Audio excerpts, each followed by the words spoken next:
আমি আজকে অবস্থান করছি বাংলাদেশের উত্তর জেলা কুড়িগ্রামের একটি সীমান্ত ঘেঁষা গ্রামে। দেশের একেবারে সীমান্ত ঘেঁষা এই জনপদ, একদিকে সীমান্ত, অন্যদিকে সবুজে ঘেরা বিস্তীর্ণ কৃষিভূমি। আর এই মাটিকে ঘিরেই গড়ে উঠেছে এখানকার মানুষের জীবন জীবিকা। শহরের কোলাহল থেকে অনেক দূরে এখানে দিনের শুরু হয় ভোরের আলো ফুটতেই। কৃষকেরা ঘুম থেকে উঠে ছুটে যান নিজেদের জমিতে, কারো হাতে কোদাল, কারো হাতে কৃষির বিভিন্ন সরঞ্জাম, কারো চোখে নতুন ফসলের স্বপ্ন, আবার কারো চিন্তা এই ফসল ঘরে তুলে ন্যায্য দাম পাবেন তো। তাদের চিন্তা যেমনই হোক, তারা কখনো থেমে থাকে না, কারণ এই কৃষি তাদের শেষ সম্বল এবং এই কৃষিকাজের ওপর নির্ভর করে চলে তাদের সংসার এবং ছেলেমেয়ের খরচ। এবং এই যে পিলারটি দেখতে পাচ্ছেন, এটি মূলত দুটি দেশকে বিভক্ত করেছে। এটির একদিকে বাংলাদেশ এবং একদিকে ভারত। এই যে আমি যে দেখাচ্ছি, এটি মূলত ভারতের এরিয়া।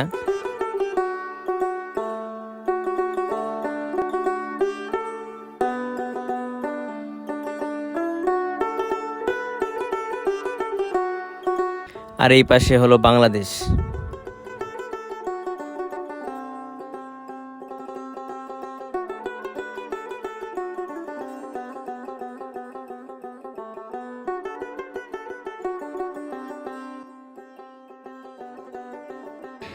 সীমান্ত এলাকার মানুষের জীবনে কৃষির গুরুত্ব অনেক বেশি।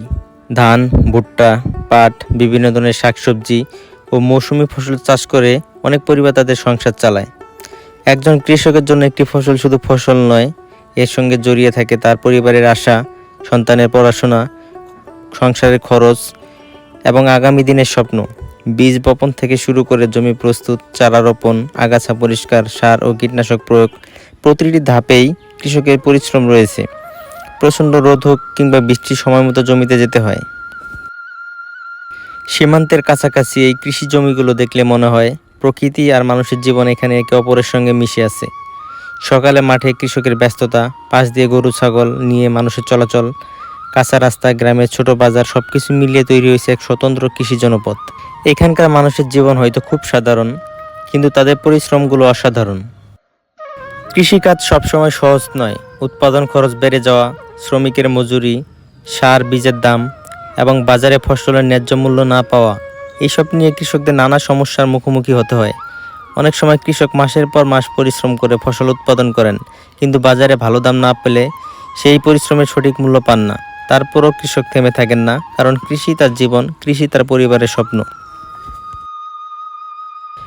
সীমান্ত ঘেঁষা এই জনপদের মানুষের জীবনযাত্রাতেও কৃষির প্রভাব স্পষ্ট। কৃষিকাজের পাশাপাশি অনেকে গবাদি পশু পালন করেন, কেউ ছোট ব্যবসা করেন, কেউ কৃষি শ্রমিক হিসাবে কাজ করেন। গ্রামের মানুষের মধ্যে পারস্পরিক সহযোগিতার সম্পর্ক চোখে পড়ার মতো। কারো জমিতে কাজ থাকলে প্রতিবেশী এগিয়ে আসেন, বিপদে একে অন্যের পাশে দাঁড়ান। এভাবেই কৃষিকে কেন্দ্র করে গড়ে উঠেছে একটি জীবন্ত জনপদ। সারাদিন কাজ শেষে কৃষক সীমান্ত ঘেঁষা খালে মাছ ধরেন, যা তাদের আমিষের চাহিদা পূরণে গুরুত্বপূর্ণ ভূমিকা পালন করে। এবং এই খালে পাওয়া যায় ছোট ছোট দেশীয় প্রজাতির বিভিন্ন মাছ।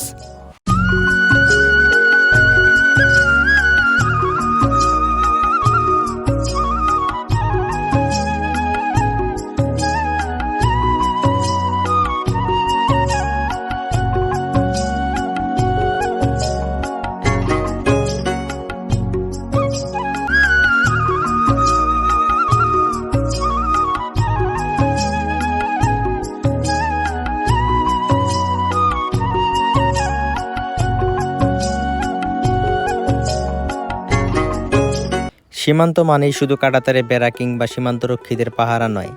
সীমান্তের এপাশে ওপাশে রয়েছে মানুষের জীবন, তাদের স্বপ্ন, সংগ্রাম এবং ভালোবাসা। এই মাটিতে যারা দিনের পর দিন ঘাম ঝরিয়ে ফসল ফলান, তারা আমাদের দেশের অর্থনীতি ও খাদ্য ব্যবস্থার গুরুত্বপূর্ণ অংশ। তাই সীমান্তের এই কৃষক, এই কৃষিজমি এবং এই সাধারণ মানুষের জীবন কাহিনী আমাদের বরাবরই জানা দরকার। আজকের এই ভিডিওতে আমরা তুলে ধরলাম সীমান্ত এলাকার কৃষি ও কৃষি নির্ভর মানুষের জীবনের কিছু গল্প। মাটির সঙ্গে যাদের সম্পর্ক, তাদের গল্প আসলে আমাদের দেশেরই গল্প।